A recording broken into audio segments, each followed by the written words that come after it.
This is Agriculture Today. I'm Samantha Bennett with the K-State Radio Network.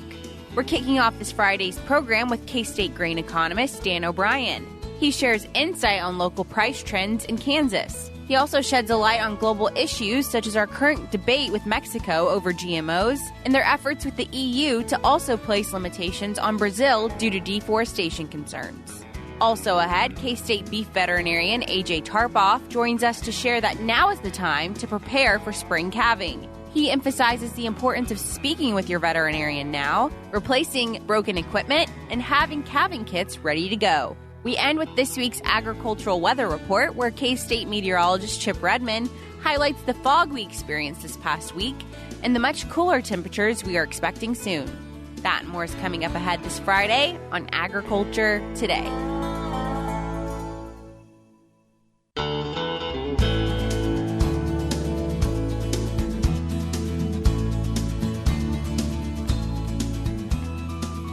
This is Agriculture Today. We are back now for our weekly grain market update. And joining us, as always, for that is K-State grain economist Dan O'Brien. So let's start, as we always do, futures and cash prices. What have we really seen? Well, if you're talking about corn futures and wheat futures, they've been in the doldrums, been trending down. The close yesterday for March corn, now the lead contract, it's not in a delivery period, was $6.42.5, still a great price, actually up 1.25 cents. New crop Dees 23 at $5.94, down 1.75 cents. So not a lot of change yesterday, but the recent trend's been down 20, 30, 40 cents. Not encouraging in any way for farmers that are still holding grain. For wheat, hard red winter wheat's really been moving downward to the low side. Closed yesterday at $8.60.5. Down 4 cents, had been up to, say, $9.50, $9.70 or so. There are a number of factors, including lots of sales out of the Russia-Ukraine area. Russia has a lot of wheat right now. There's some argument over where they got it, but yet they have a lot of wheat to sell. The world needs the wheat, so it's getting to where it needs to be, I guess. Soybeans are a bit different. We've had such strength in soybean meal crush, with one of the factors being the need for renewable biodiesel and soybean oil. So we've been crushing soybean meal at strong paces. That's supported the soybean market. So you've seen soybeans actually were up 14 cents yesterday, up to $14.8625. And that's the highest it's been in a couple, 2-3 weeks. And I would add in on the cash market side that at the ethanol plants, Kansas still stands out. We have a average corn price at our ethanol plants of $7.45, a range $7.06 to about $7.66, and there's no other state on yesterday. Well, the only other state that comes close is Nebraska at $6.94. So we're fully 45-50 cents above where any other state is at. And Nebraska does have one or two high bids at $7.50 or so. Maybe those are the plants next to us. I'm not sure. Anyway, but the point is that still some strength there. And when you go over into the spot markets, still seeing strong basis levels. Garden City is still at $1.40 over. The best bid that we could see at $7.48. And Colby area, 106 over at $7.48. Columbus, $7.42. Again, pulling down into the southeast part of the country. And positive basis, 90 cents, 95 in Hutchinson, Salina to peak at 62 over. Still looking at I guess a range of 16 over down southeast for grain sorghum basis. Everything else running from 45 up to 64 over at the places that we're watching. So, Samantha, as you and I have talked about, with these strong soybean markets, there are certain parts of the state that are really participating in that. We're seeing a strong bid in Topeka, 40 over for soybeans at 15.26. 15.46 in Hutchinson at 60 over. Decent bids in Columbus and Salina, about 15-16 cents over. A little weaker out to the west. And again, these strong soybean demand pulling into crush on the one hand, and perhaps being railed down to the Gulf to meet soybean export demand, given that we're struggling with barges in our river system. Both those are supporting that. Wheat, of course, struggling right now. We have had a few sales of late to be of help, but again, the high value of the U.S. dollar coming in and being a real negative factor on the wheat market.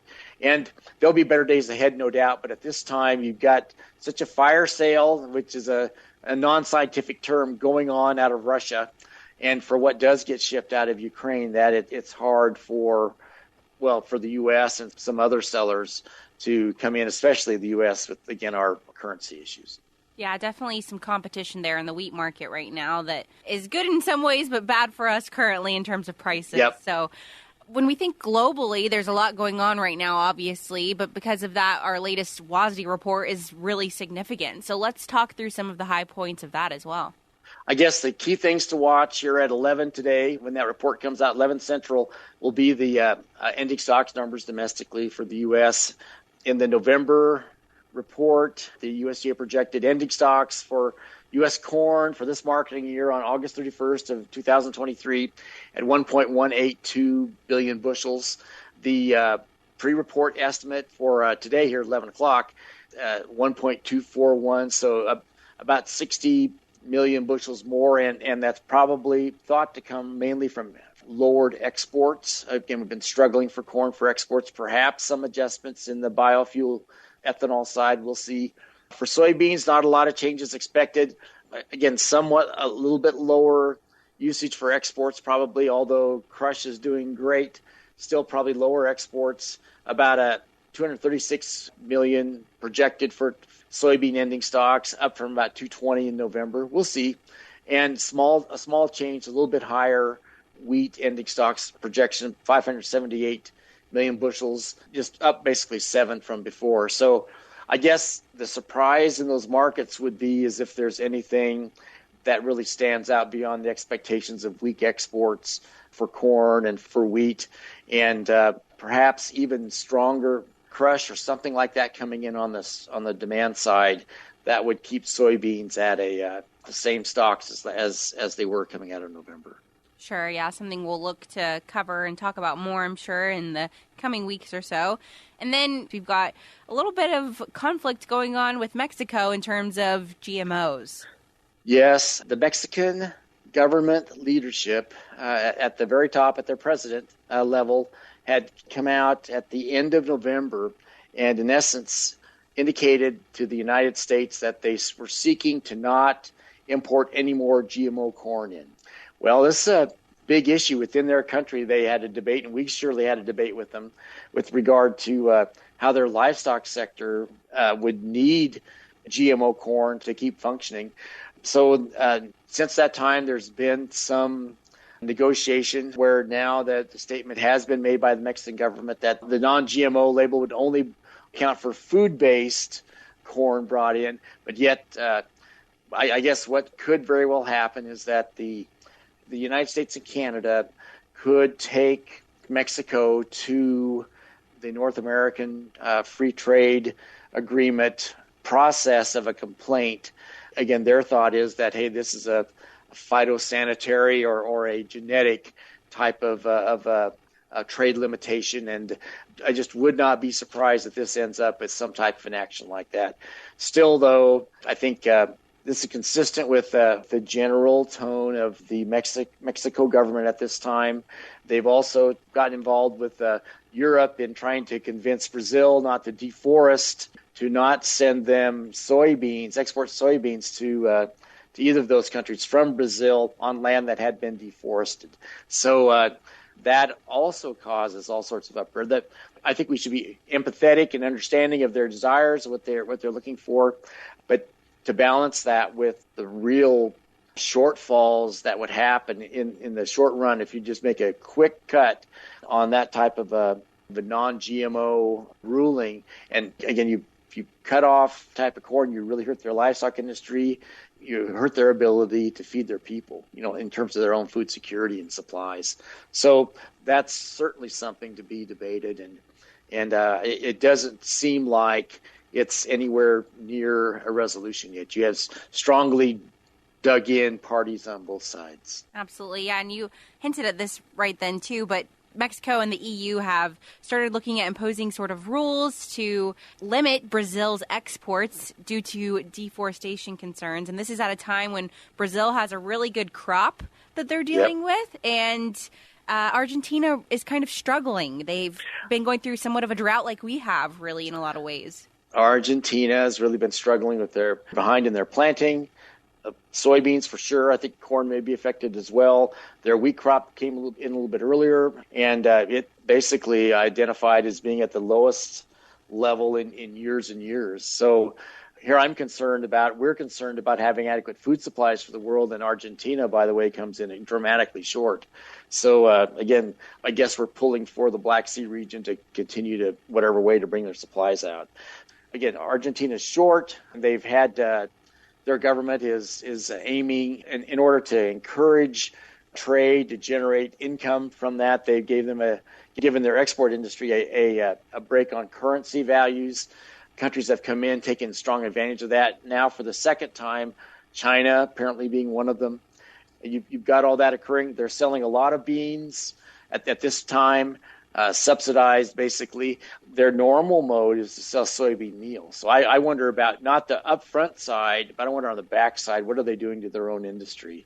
And Argentina just has a lot of inflation and logistical issues going on right now that they're really struggling with. Brazil has their issues too.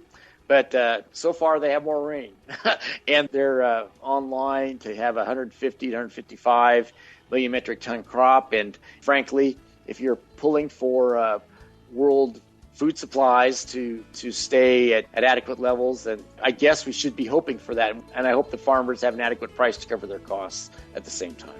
Absolutely, yeah. Something else that we'll be following up on, but Dan, as always, thank you so much for your insight that you provided today. This has been a great conversation. Thank you, Samantha. I appreciate it. Absolutely. Once again, that was K-State grain economist Dan O'Brien providing this week's grain market update. We'll be back with more ahead on Agriculture Today.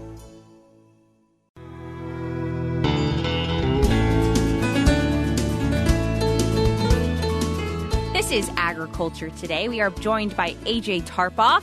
He is a K-State beef veterinarian, and today we're going to be talking through some spring calving basics because that time is quickly approaching, AJ. It's coming up quicker than what we'd like to think. Yeah. But calving season is not that far away. Here we are, the middle of December. Many operators may start calving in January, February, March.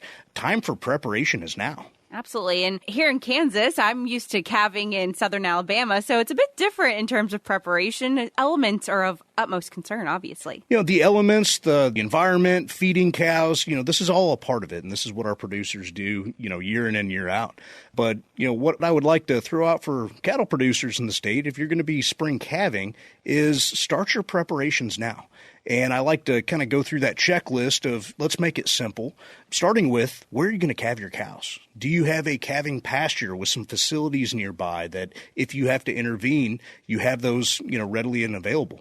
When's the last time you checked those facilities? I know many of us, I'm guilty as well, that maybe it was right at the end of the season. You held some things together with a little bit of, baling twine. Maybe something broke. And it's been out of sight and out of mind for the last several months. I mean, it's been a full year since we've had to use them. So now is a good time to check your facilities, check your fences, check your waters, making sure the calving environment that you're going to move those animals into is properly ready, repaired if it needs it, and we're ready to put animals in, and we're not playing catch up when that first animal starts to go through the calving process. Absolutely. We were chatting beforehand, and nothing is worse than having to scramble last minute, especially during calving season when pressure is high, stakes are high with these young animals, and you just want everything to go smoothly. Well, that doesn't always happen. So being prepared ahead of time, always a great option. Yep. And it's alleviating stress on the animals, on ourselves, on our health. Yep. All of that is very important to have a successful calving season. Other things to keep in mind to kind of do your pre-calving season check is what about some other supplies? Common, supplies we use during the calving season, calving chains, okay, straps, maybe a calf puller, right? So now's the time to go through if your calving chains are old, if they're showing signs of rust or anything like that. Hey, not for use for calving season. Now's the time to buy a couple new sets, have them prepared. I personally like to use my calving kit as a small cooler. Okay, so it's got a handle. I can throw it around. Inside there, I have kind of individually wrapped in Ziploc bags, calving chains or straps. So that way I can keep everything clean because in the heat of the moment, maybe you're reaching into your calving box with a dirty glove. Well, at least it keeps everything else clean. Be prepared with some lubricant. Okay, so yes, there's a little bit of natural lube during the calving process, but having a good general purpose OB lube on hand to be able to lubricate the inside of the birth canal helps things go so much smoother. So our chains, our straps, possibly a calf puller if it needs repaired or replaced, now would be the time, but also your lubricant. And then looking forward to what about early life issues, right? So I know many producers out there have either dealt with a weak or a calf that just, maybe can't get up and suckle, or maybe we have to supplement colostrum. Colostrum's that first mother's milk. There's no such thing as a miracle drug in veterinary medicine, but thankfully Mother Nature gave us the miracle drug with colostrum. So especially the first couple calves that hit the ground, maybe they're early, maybe they might be a little bit premature, maybe they need a little help with some colostrum early in life to get them up and going. Having those products on hand. Go to your veterinarian, have that discussion, what products they recommend. A lot of our commercial products are freeze-dried. They have some shelf life and some storage where you can have them on hand, ready to go, that if one of those first calves needs help, you're not scrambling in the middle of the night to try to find something from last year. Everything is ready. Everything's up and going. But, I mentioned having that discussion with your veterinarian. It's also a good idea that have that discussion prior to calving season with your veterinarian. Are there any other medications you may want to have on hand if there's an animal that has maybe a retained placenta or a calving injury and need possibly some antibiotics to help get over some of those injuries, or anything else that the newborn calf may need? So now is the time to have that discussion. Have products on hand, have your calving kit put together. So all of those things I kind of have pre-packed, ready to go. When the first ones start, I don't have to scramble. I don't have to think where anything is. It's all already done. Absolutely. And I think we often forget that time of year is also busy for our veterinarians too. So having this conversation beforehand, weeks in advance even, is always a good idea to allow them to have the time that they need as well for emergency cases. Absolutely. So, our veterinarians that are out running around rural Kansas that are pulling calves or doing prolapses in the middle of the night, 8 o'clock in the morning after they've been up since 2 a.m., it maybe isn't the best time to go get some of these products. So the simple things, the change to the straps, the sleeves, the gloves, the lube, having all that on hand, having the pre-planned products that you may have to use like colostrum, really decreases that stress of calving season. Absolutely. Yeah, we very appreciative of our veterinarians here at K-State for sure. And I know those listening probably feel the same as well. So as modern technology has evolved, we have better tools, especially when it comes to dealing with the elements like the cold here in Kansas. So hyperthermic calves, always a concern. Some of those tools, great opportunity to use them as well. Yeah, that's the other piece. We can't control the weather, but we can modify the environment to help decrease the stress on our cows, on the newborn calves, and on ourselves. Okay, that's ultimately the goal. Part of that is pre-planning your calving area. When we talk about hypothermic calves, and I think any producer that's calved in February the last couple of years, we've had some pretty nasty cold snaps. Don't know what winter's going to bring to us, but being prepared is the best that we can do. Having plenty of bedding to make sure that we have a nice comfortable area and a thermal barrier from that frozen ground. Windbreaks. Windbreaks are probably the number one tool that we can have to increase cattle comfort during the winter months. That wind chill factor is exponential to a newborn baby calf that comes from a 101.5 degree uterus into the outside environment when it could be in negative temperatures. But also being prepared for the extreme cases. If we have hypothermic calves, the best way to judge on how much help that newborn calf may need is a thermometer. Having a rectal thermometer in your calving kit will help us make those decisions. Once we get newborn calves with an internal temperature, a rectal temperature into the 90s, those animals need warmed up. So whether that's a calving box, there's a lot of really nice commercially available calving boxes, making sure they're cleaned out and ready to go. Heating lamps are a wonderful tool, but also be cautious, okay, especially if we have them in an old barn with a lot of hay around. The calf gets warmed up, it jumps around, knocks over the warming lamp, and all of a sudden we have a fire. There are some really nice new ones that are available that are actually spark resistant, so they can get banged around. They don't have the traditional big heating bulb, so that's another option to look into. Absolutely. Yeah, some great tips there for sure. And Calving season is always a difficult time of year for producers, and you here at K-State have put together calving schools to help mitigate some of those concerns for producers. So those are coming up in January. Tell us a bit about those. Absolutely. So this is a yearly program that I put on through the state. I really enjoy these programs. Get to interact with producers all over the state this year. We're doing 4 locations, and I'll talk about where those are and when those are here in a little bit. But over the first couple weeks of January, these calving schools are meant to provide tips, real-life information, answer some of your questions that you have on when to intervene, how to intervene, time frames, because a lot of those is, well, Doc, how long do I wait? What are the signs that she's showing us that that's when we need to intervene? Then some of the tools, okay, how to properly use some of our calving equipment to ultimately get live calves born on the ground and take care of the early neonatal health issues. So being able to triage those situations, handle the easy stuff, but know when to call for help so we get the best outcome possible for both the cow and the calf. Whether you're very new to the industry, and maybe this is your first calving season, or you've been doing this for 50 years, there will be tips and tidbits that everyone will take home and be able to immediately implement on their operation. Absolutely. Well, it sounds like it'll be a great event for sure, and one that I know listeners aren't going to want to miss out on. So let's talk about those times and locations. So we're kicking everything off right after the New Year. So January 3rd actually be down in Greensburg. We have a multi-county group that are working down there with our agricultural agents from KSRE, and we're going to have a really fun meeting. Yes, I'll be doing the calving portion, but many of these programs will also have a secondary topic. Down there at Greensburg, we'll actually talk a little bit about product handling, so animal health, vaccines, vaccine coolers. We'll talk a little bit about administration, needle selection, things like that. Again, very practical information. After January 3rd in Greensburg, we're going to be over in Ellsworth on January 10th. Our secondary speaker is going to be Clint Laughlin, and he's going to talk a little bit about crisis management. And he had to deal with a lot of that firsthand, through some of the multi-county fire up in that region. The following Thursday, so January 12th, we'll be down in the southeast, Fredonia. And the Fredonia meeting, we will have the secondary topic of vaccine handling as well. And number 4, so the fourth and final calving school will be January 19th, and that'll be in Mankato. And in Mankato, we'll talk a little bit about forage sampling. I know there's a lot of producers out there that have taken a lot of forage samples this year that they may not have done in the past. So those are the 4 locations. Again, January 3rd, we're going to be in Greensburg. January 10th, we'll be in Ellsworth. The 12th, we'll be in Fredonia. And the 19th, we'll be in Mankato. All the information on the calving schools are posted at ksubeef.org. And this is what I look forward to every year, is January, to be able to get on the road, work with cattle producers all over the state, answer their questions, and help them have a very successful calving season. Awesome. A great way to start the year for sure. And we'll link to that in the show notes of today's program, which can be found on agtoday.net. But AJ, as always, thank you so much for all of the information you provided today. Thank you. Absolutely. Once again, that was AJ Tarpoff. He's a K-State beef veterinarian, sharing some insight on spring calving as well as some upcoming calving schools. We'll be back with more ahead on Agriculture Today.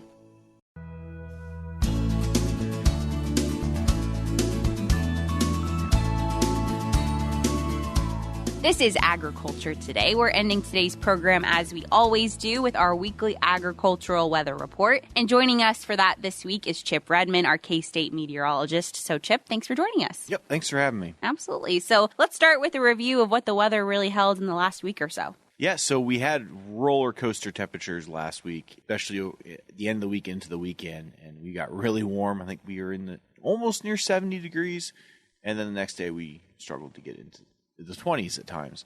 So thankfully, the roller coasters kind of slowed down a little bit. We've had lots of cloud cover, lots of high clouds that are all signifying that change is on the way slowly. And we've seen that. We saw an increase in moisture and even some fog this week. I got to thinking, I haven't seen fog much over the last few months. And, it's a drier time of the year, which makes sense. But we just haven't had ambient moisture around, and so finally we've moved some moisture northward into the state, and we even saw some light rain as a result and more fog statewide. So definitely kind of a transition in things. We've been cooler too as well with the added cloud cover. We increase moisture. We don't get as cold at night. We also don't get as warm during the day. We've been below average by about 5-6 degrees Our average highs right now are in the mid 40s to upper 40s, and average lows are in the mid 20s. So we're not crazy below average, but it's definitely noticeable compared to some of the warmer temperatures we've seen. Sure, yeah, that fog, what was it, Wednesday, I guess, that it rolled through very heavily here in Manhattan. Should we expect to see more of that as the season goes on? Yeah, that fog started in the southeast, I want to say like Monday or Tuesday. Then Tuesday it kind of moved a little bit further north, and now this morning it was out in western Kansas, and it was basically the warm front moving northward slowly. And so I wouldn't expect a lot more of that, especially when we have freezing temperatures. That's not ideal. We had some freezing fog around on Wednesday that created some problems.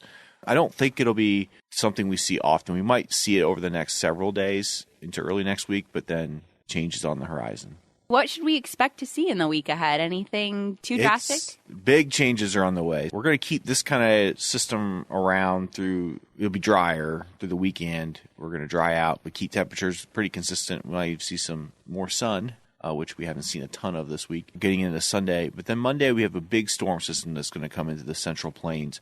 That's going to be a pattern changer, basically. It's going to bring some more moisture northward, so we'll likely see some showers and storms for eastern Kansas, western Kansas, likely high and dry with some fire weather concerns. And then Mother Nature really cranks it up as that storm system slowly moves to the north and east into the high plains. It's going to get really strong. It's going to be a very, very impactful system. We're going to have a ton of wind, and we're going to have a lot of snow to our north. It could still shift at this point, but someone's going to get a lot of snow, I think, in the high plains or even the central plains. But after that system starts to move off, a lot of wind next week, and I mentioned a lot of wind from Monday through Friday. Basically every day we're seeing gusts 30, 40, potentially 50 miles an hour. But we're going to transition to northwest flow behind that storm system, and guess what? We've had cold air building for almost a month, if not actually longer than a month, in northwest U.S. and western Canada, and it's all going to head right this way. So bundle up is what I'm hearing. Late next week into next weekend, and really from that point on through Christmas, looks very cold, much below normal temperatures. And we're talking some days we'll struggle to get into the 30s. We might not even get to the 20s a couple of particular days that are yet to be determined, but that's how cold this air mass is. And so it's definitely going to get a lot colder and drier too. With that northwest flow, we don't have any bodies of water to our north and west, so it's typically very dry air, and our precipitation chances will diminish with that. Good to know for sure, especially when you mentioned, risk of fires and things like that. Always key to keep in mind with strong winds. Yeah, we have strong wind in Kansas in this time of year. We have cloud cover and increased humidity with it. It won't be as big of a deal probably on Monday for eastern Kansas. But western Kansas, they're going to have that dry line push in, really dry air coming off the mountains, and combine that with winds, and it's never a good recipe. Absolutely. Well, Chip, as always, we can't thank you enough for this update and for insight on what we can expect ahead. Yep, thanks for having me. Absolutely. Once again, that was K-State meteorologist Chip Redmond with our agricultural weather report for the week. We'll be back with more next week on Agriculture Today.